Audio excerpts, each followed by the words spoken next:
कराड यांनी सरेंडर केल्याचं बघायला मिळतं. ते गुन्हेगार नसल्याचं देखील त्यांनी स्पष्ट केलंय व्हिडिओच्या मार्फत. काय सांगाल आज?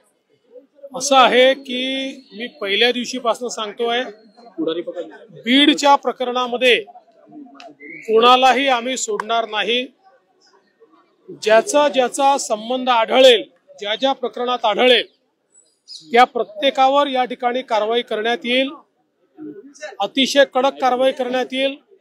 गुंडांचं राज्य आम्ही चालू देणार नाही. कोणालाही या ठिकाणी अशा प्रकारे हिंसा करता येणार नाही, खंडणी मागता येणार नाही. या दृष्टीने तपास अतिशय गतिशील केलेला आहे आणि त्यामुळेच आज त्यांना त्या ठिकाणी शरणागती पत्करावी लागली आहे. आता हत्येतले जे आरोपी फरार आहे त्यांना पकडण्याकरता देखील वेगवेगळ्या टीम्स या पूर्णपणे कामी लागलेल्या आहेत आणि कुठलाही आरोपी आम्ही त्या ठिकाणी सोडणार नाही. सगळ्यांना शोधून काढू. आज स्वर्गीय संतोष देशमुख यांच्या बंधूंची माझी फोनवर चर्चा झालेली आहे. त्यांनाही मी आश्वस्त केलेलं आहे की तुम्ही काळजी करू नका, काय वाटेल ते झालं तरी सगळे दोषी शोधून आणि जोपर्यंत ते फासावर लटकत नाही तोपर्यंतची सगळी कारवाई पोलीस करतील, हा विश्वास मी त्यांना दिला आहे. कोणचा गुन्हा दाखल होईल, कसा होईल हे सगळं पोलीस सांगतील. हे पोलिसांचं काम आहे. जे पुरावे आहेत त्याच्या आधारावर कोणाला सोडणार नाही हे मी स्पष्टपणे सांगितलेलं आहे. त्यामुळे या संदर्भात वेळोवेळी पोलीस निर्णय करतील, पोलीस ब्रीफिंग करतील. जाणीवपूर्वक ही केस CID ला देण्यात आलेली आहे.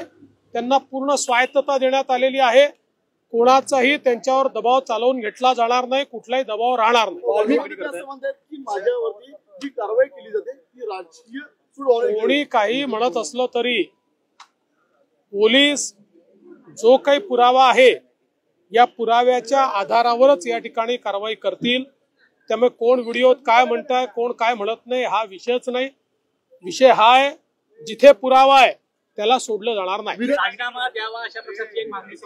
मला या प्रकरणातल्या राजकारणामध्ये जायचं नाही. मी पहिलेपासून सांगतो, कोणाही विरुद्ध पुरावा असेल तर द्या. ज्याच्या विरुद्ध पुरावा असेल आम्ही शोधतोय. कोणाजवळ दुसऱ्याजवळ असेल त्यांनी पण द्यावा. पण माझ्या करता स्वर्गीय संतोष देशमुख यांच्या हत्येला कारणीभूत लोकांना शिक्षा होणे हे महत्वाचं आहे. काही लोकांना केवळ राजकारण महत्वाचं आहे. त्यांचं राजकारण त्यांना लखलाभ. त्यांच्या राजकारणाने मला वाटत नाही की काही फार त्याच्यात काही फायदा होईल.